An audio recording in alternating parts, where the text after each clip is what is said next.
ముగ్గురు ఏం చేయమంటారు మీరు? ఎప్పుడు ఎన్ని రోజులు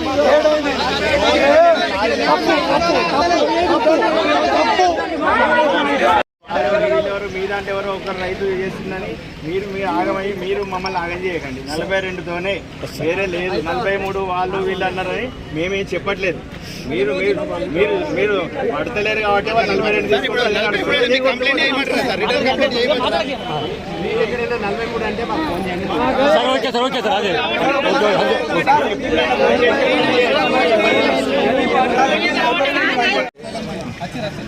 కాంగ్రెస్ పరిపాలనలో రైతుల యొక్క గోస ప్రభుత్వానికి పడతలేదా?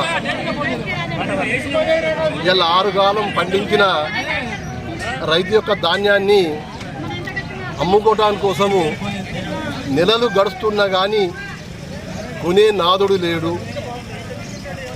ఈరోజు చూస్తే రైతులు కల్లాల వద్ద పడిగాడుపు కాసే పరిస్థితి ఏర్పడ్డది. లారీలుంటే గోనె సంచులు లేవు, గోనె సంచులుంటే లారీలు లేవు. నిజంగా కూడా కాంగ్రెస్ ప్రభుత్వ పాలన ఇలా చూస్తుంటే రైతాంగ కళ్ళల్లో నీళ్ళొస్తున్నాయి. ఏనాడు కూడా ఏ రోజు కూడా ఇలాంటి పరిస్థితిని రైతంతా చూడలేడు. 10 సంవత్సరాలు కేసీఆర్ పాలనలో కేసీఆర్ గారు ముందస్తుగా ఆలోచన చేసేవాడు. ఆనాడు ఇలా ఎంత పంట పండుతుంది, ఎన్ని బ్యాగులు కావాలి, దానికి ఎన్ని డబ్బులు కావాలి అని ఆలోచన చేసే వ్యక్తి కేసీఆర్ గారు. ఇవాళ చూస్తుంటే ముందస్తు ప్రణాళిక లేకుండా ఇవాళ కాంగ్రెస్ ప్రభుత్వం ఉన్నది. ఇప్పటికైనా రాష్ట్ర ప్రభుత్వం కళ్ళు తెరిచి రైతాంగాన్ని ఆదుకోవాలా. ఎందుకంటే దేశానికి అన్నం పెట్టే రైతు అధికారుల కాళ్ళు మొక్కుతుండ్రు. అయ్యా మీ కాళ్ళు మొక్కుతాం కానీ మా అడ్లని జోగరని చెప్పి అడుక్కునే దీని పరిస్థితికి వచ్చింది ఇలా రైతు బతుకు. ఇలా దేశానికి అన్నం పెట్టే రైతు ఇలా అధికారుల కాళ్ళు మొక్కుతుందంటే కాంగ్రెస్ పరిపాలన ఎట్లా ఉందో ఒకసారి అర్థం చేసుకునే పరిస్థితి ఉందండి.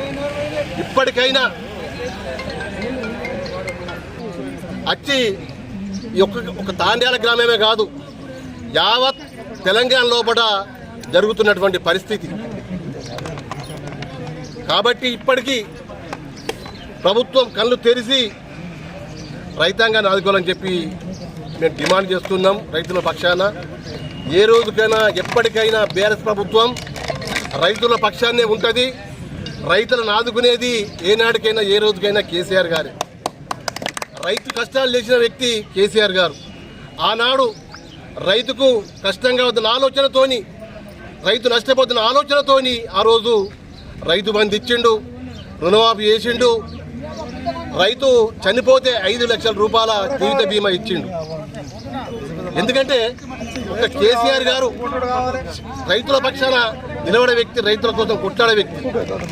ఇప్పటికైనా ఏ రోజుకైనా బీఆర్ఎస్ ప్రభుత్వమే కేసీఆర్ గారికే రైతులకు అండదండగా ఉంటారని చెప్పి నేను కోరుకుంటున్నాం.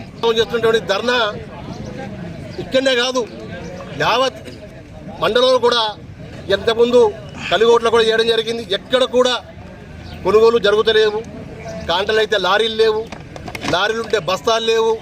ఇవాళ 42 పోయి 43 కొనే పరిస్థితి మిల్లర్లు చేసిండ్రు. ఎవరైనా దోసుకుతున్నాయి. ఒకసారి ఆలోచించిన పరిస్థితి ఉన్నది.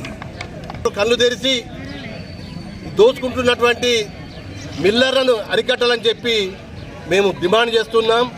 రైతుల పక్షాన్ని నిలబడతామని చెప్పి కోరుకోవడం జరుగుతుంది.